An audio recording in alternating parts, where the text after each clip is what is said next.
말씀과 경건의 큰 이익. 네, 저는 개인적으로 오늘 너무나도 뜻깊은 날인데요. 왜냐하면 사실 저희 아들이 드럼을 쳐서 그런 겁니다. 제가 작년 2월에 여호수아 기도회 인도할 때 그게 일부러 짠 건 아닌데 아들이 그때 옆에서 드럼을 쳤었어요. 그래가지고 그리고 나서 지금 1년 만에 이제 그때는 고1이 돼서 쳤었고 이번엔 고2가 돼서 쳤는데 참 너무나도 기대하고 너무나도 기대를 했었습니다. 근데 확실히 젊은 세대라 그런지 드럼을 빨리 치네요. 네, 아무튼 그랬습니다.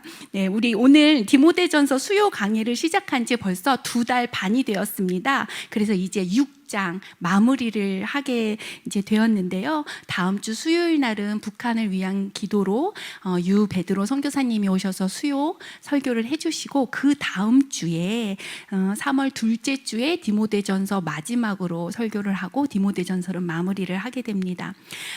디모데전서는 나이가 든 사도 바울이 자신의 믿음의 아들과도 같은 디모데에게 쓴 사랑의 편지인 걸 다들 알고 계시죠? 그래서 연륜이 가득 찬 이 목회자가 자신의 인생에 그 사랑하는 아들에게 주는 충고는 어떤 마음일까 이렇게 생각을 해보면 아마 이렇게 여유 있고 그러한 모습으로 내가 인생을 이렇게 살아보니까 이러이러했었더라. 그리고 내가 목회를 해보니까 그때는 이러이러한 게 정말 중요하다고 생각했었는데 아니더라.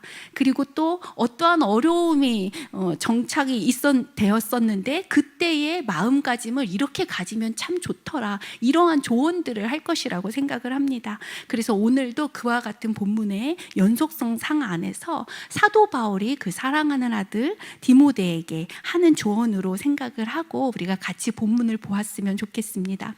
바울이 심혈을 기울여서 가르쳤었던 에베소 교회에 거짓 선지자가 들어왔었다고 말씀을 드렸고 바울이 가르친 그 예수 그리스도의 교훈 이외에 다른 교훈들이 거짓 선지자를 통해서 퍼뜨려지고 성도들로 하여금 혼란스러워지고 그랬었던 상황에 사도 바울은 이 편지를 쓴 거죠.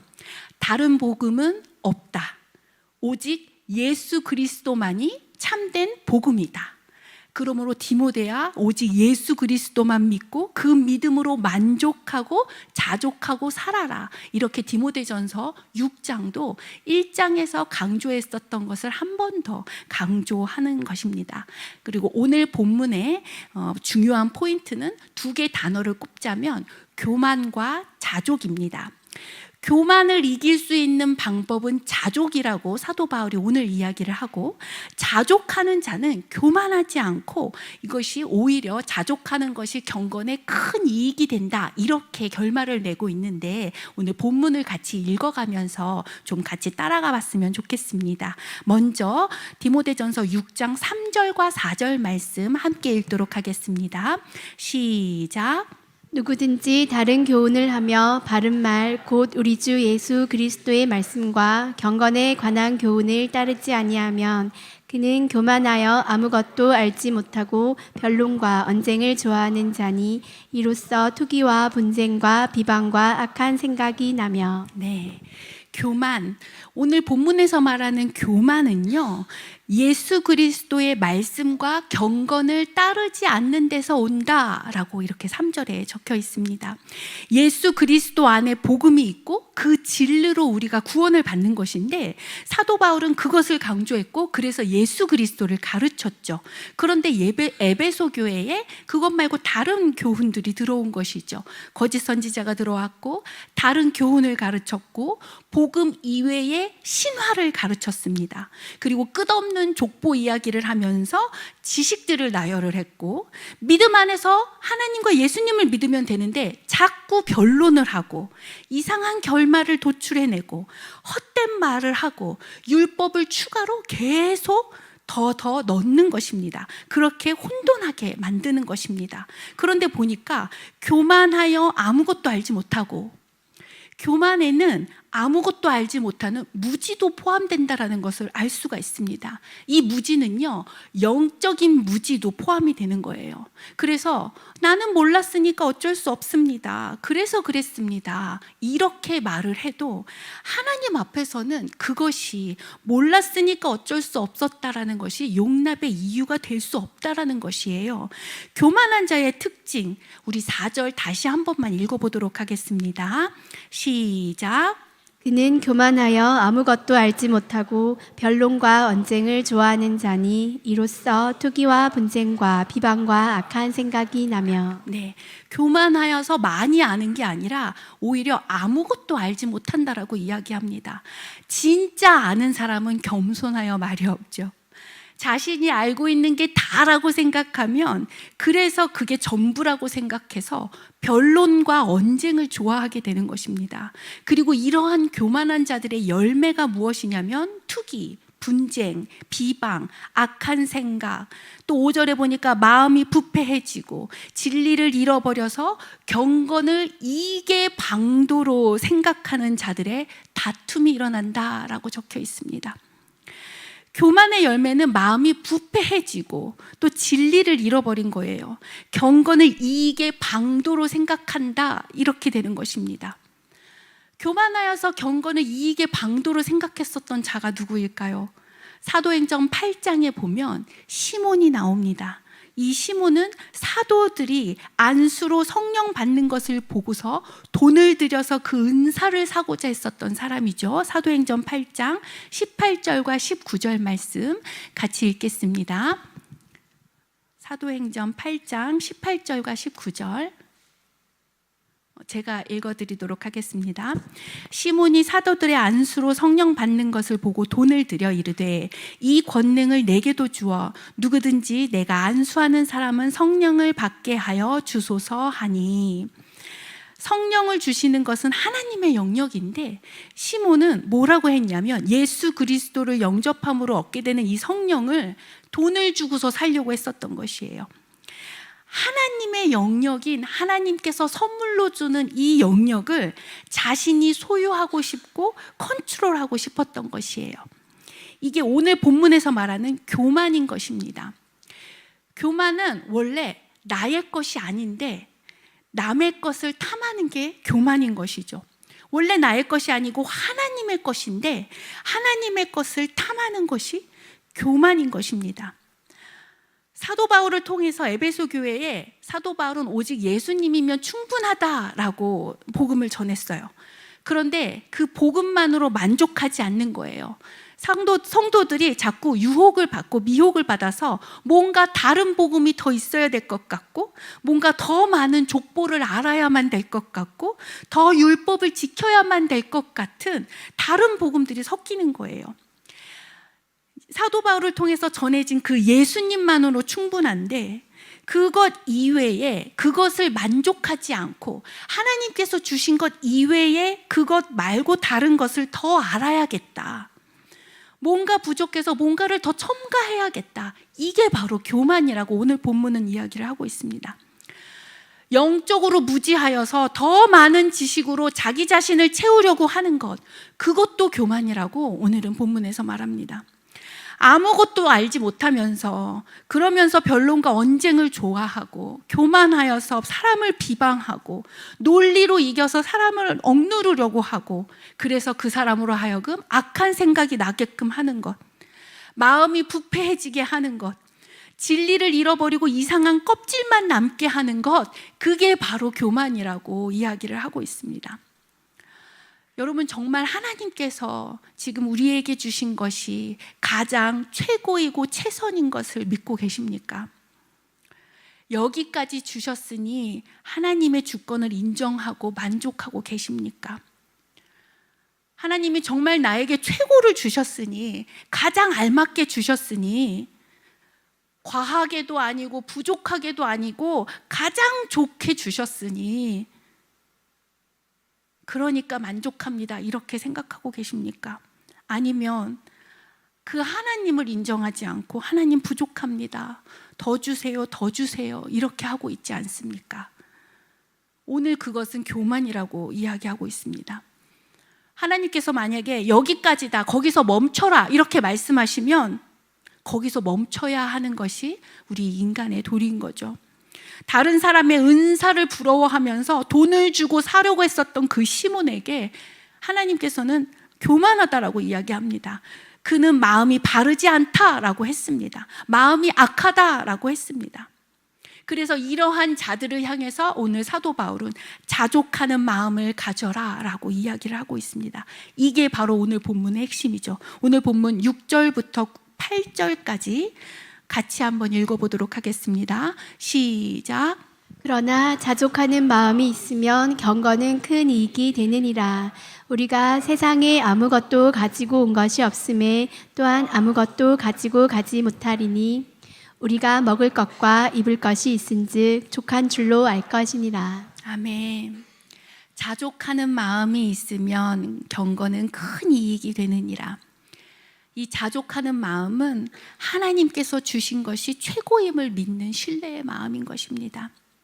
나에게 여기까지 주신 것은 이유가 분명히 있어.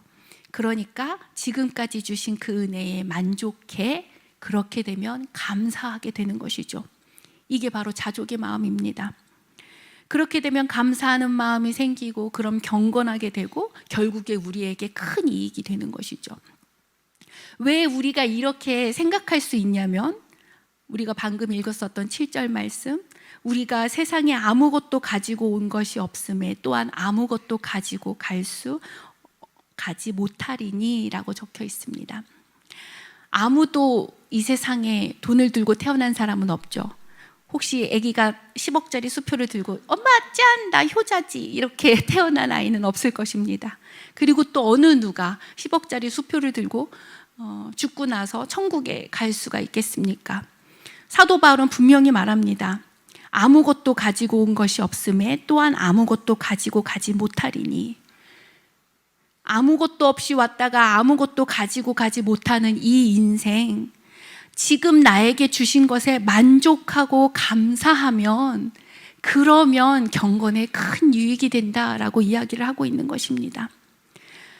더 가지려고 하고 남들과 비교해서 더 받으려고 하는 것, 이것이 교만한 것이고 그것을 탐내지 말라고 이야기를 합니다. 요즘에는 돈 얼마만 내면 뷔페에서 마음껏 먹을 수 있는 식당이 있지요. 그래서 우리가 마음껏 먹고 싶다고 해서 아침, 점심, 저녁을 뷔페에 가서 그 많은 음식을 먹는다 하더라도 우리의 위는 한계가 있어서 먹는데 한계가 있습니다. 또 누구는 엄청나게 비싼 백을 집에 이렇게 쫙 진열을 하고 있다 하더라도 우리의 손은 2개밖에 없기 때문에 2개 드는 게 다죠. 아니면 또 엄청 멋있는 옷을 막 100벌을 가지고 있더라도 우리가 한 번에 입을 수 있는 옷은 10개 이상을 입는 건 쉽지 않지 않습니까? 반지와 주얼리가 아무리 많다 하더라도 손가락은 10개라서 10개 이상을 끼기가 힘들지 않습니까? 이 모든 것은 우리가 아무리 많이 가져도 한정적으로 우리가 취할 수밖에 없는 것입니다. 오늘 우리가 먹을 것과 입을 것이 있으면 그것으로 족한 줄 알고 감사해라. 이게 하나님께서 원하시는 것이죠. 그래서 예수님께서 이렇게 말씀하셨죠. 하늘에 나는 새와 들에 핀 백합화도 하나님께서 입히시고 먹이시거늘 하물며 너희일까 보냐 믿음이 적은 자들아. 이렇게 말씀하십니다. 여러분, 어느 누구보다도 하나님께서는 여러분의 필요를 다 알고 계십니다. 네가 위로가 필요하구나. 내게로 와라. 내가 너를 위로하리라. 너가 힘이 필요하구나. 내가 너에게 힘을 주겠다. 불안하구나. 평안이 필요하구나. 내가 너에게 평안을 주리라. 너가 지금 아프구나. 건강이 필요하구나. 내가 너를 낫게 하리라. 너를 치유하리라. 너를 통하여 너를 사용하리라. 그리고 또 네가 지금 재물이 필요하구나. 내가 차고 넘치도록 곳간에 가득 채우리라. 하나님께서 이렇게 알고 계시는 것이에요. 전적으로 나만 믿어라. 나만 믿고 따라라. 이렇게 이야기를 하시는 것입니다. 이스라엘 백성들을 데리고 40년 광야 생활 동안 훈련했었던 게 바로 이 훈련인 것이죠. 하늘에서 내리는 만나와 메추라기로 매일과 같이 너희를 먹이는 하나님만 믿어라. 낮에는 구름 기둥으로 밤에는 불 기둥으로 너희들의 모든 상황을 다스렸던 나만 믿어라. 모든 공급이 아버지의 공급만으로 만족했던 그 삶, 그것을 하나님께서는 원하시고 계시는 것이죠. 그래서 오직 예수 그리스도 한 분만으로 만족하는 삶을 우리가 살길 원하는 것입니다. 그런데 우리가 이렇게 자족해서 경건에 유익이 돼서 살면 너무 좋은데, 여기에서 미혹받는 가장 중요한 위험한 것 하나, 사도 바울이 알고 있었기 때문에 디모데에게 경고합니다. 가장 유혹받기 쉬운 것, 가장 유혹받기 쉬운 물질, 돈이라고 오늘 본문은 이야기합니다. 오늘 본문 마지막 절 9절과 10절 함께 읽어보도록 하겠습니다. 9절과 10절 시작. 구하려 하는 자들은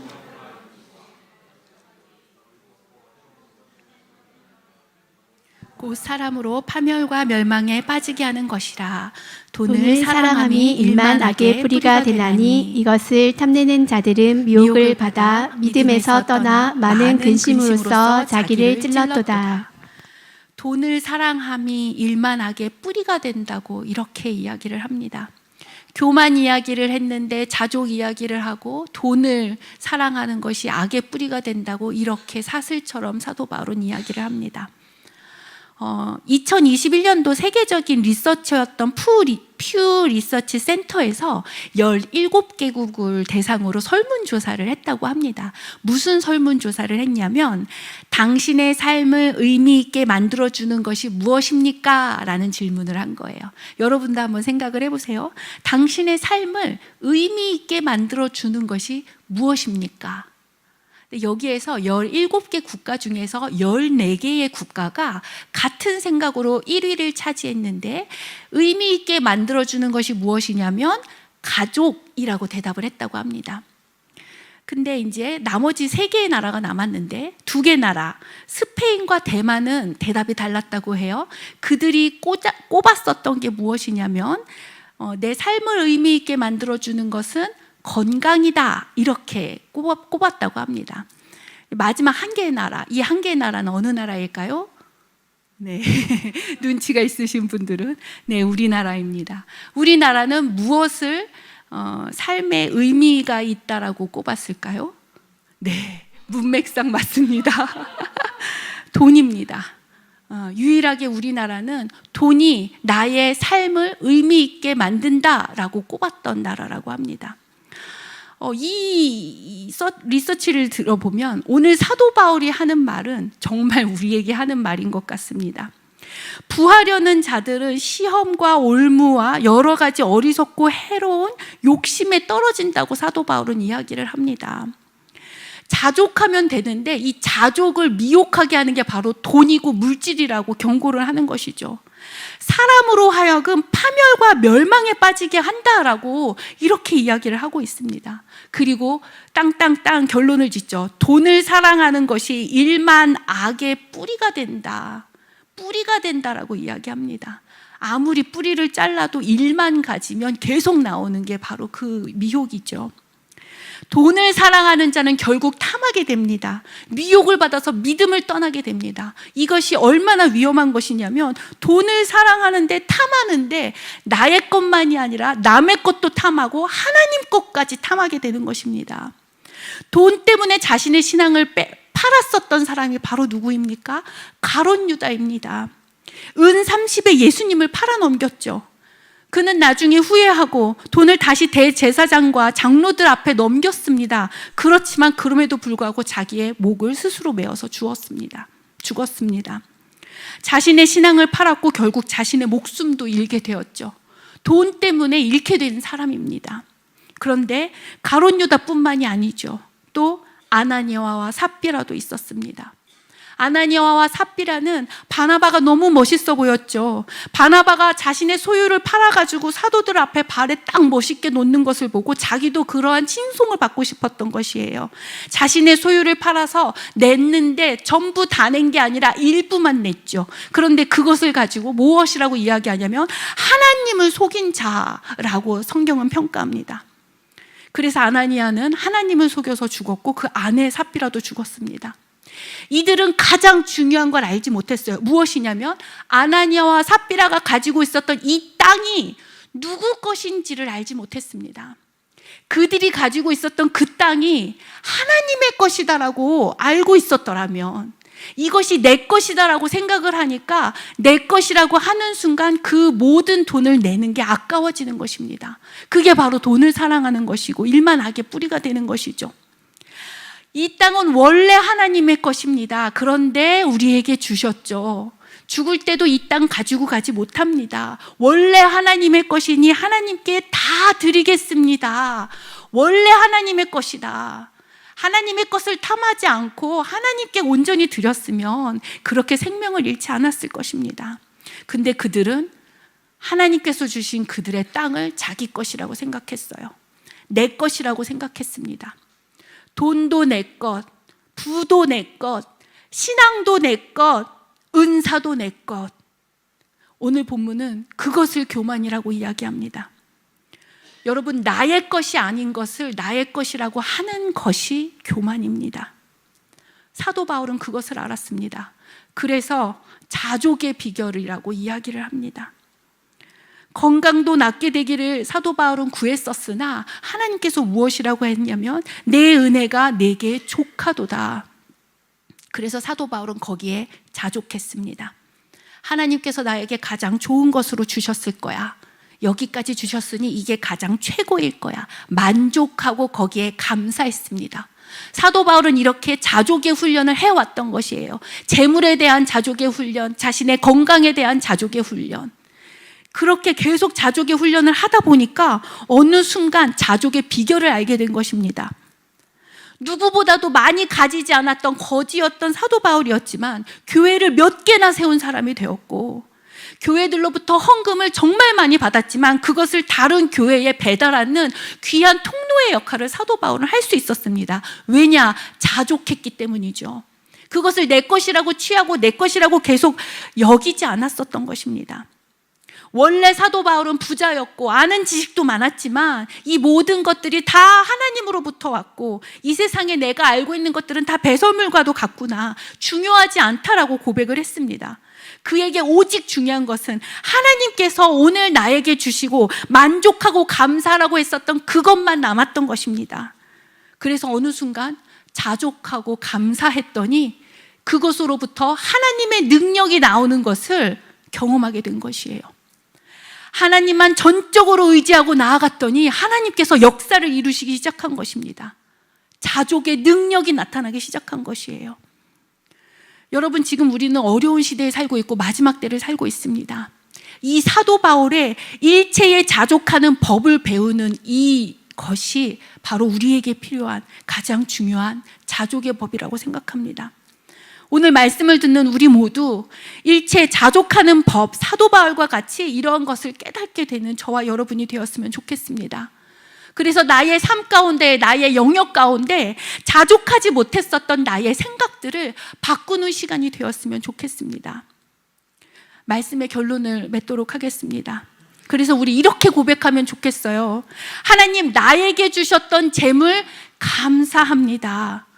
여기까지 주신 주님의 주권에 순복하고 감사합니다. 하나님, 나에게 주신 가정 감사합니다. 이 가정을 주신 하나님께 순복하고 감사합니다. 하나님, 나에게 주신 교회 감사합니다. 이 공동체를 주신 교회 감사합니다. 그 주권에 순복하고 감사합니다. 그리고 한 가지 더, 하나님, 나에게 주신 은사 감사합니다. 이 은사를 사용하실 하나님의 주권을 인정하고 감사합니다. 그리고 교회의 가르침에 감사했으면 좋겠습니다.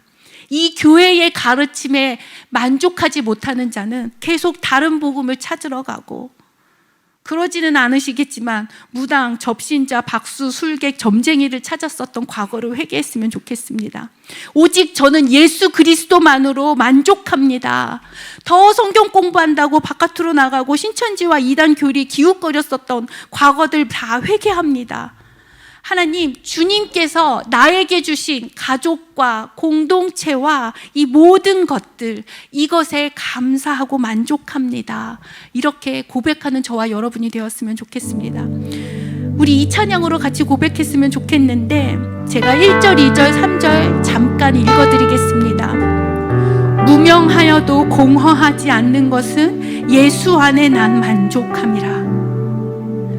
가난하여도 부족하지 않는 것은 예수 안에 난 부요함이라. 고난 중에 견딜 수 있는 것은 주의 계획을 믿기 때문이라. 실패해도 일어날 수 있는 것은 오직 예수가 내 안에 승리함이라. 몸이 약해도 낙심하지 않는 것은 예수 안에 나는 완전함이라. 화려한 세상이 부럽지 않는 것은 난 예수로 충만하기 때문이라. 아멘. 우리 같이 자족의 은혜를 생각하며 이 찬양을 나의 고백으로 드리며 같이 찬양했으면 좋겠습니다.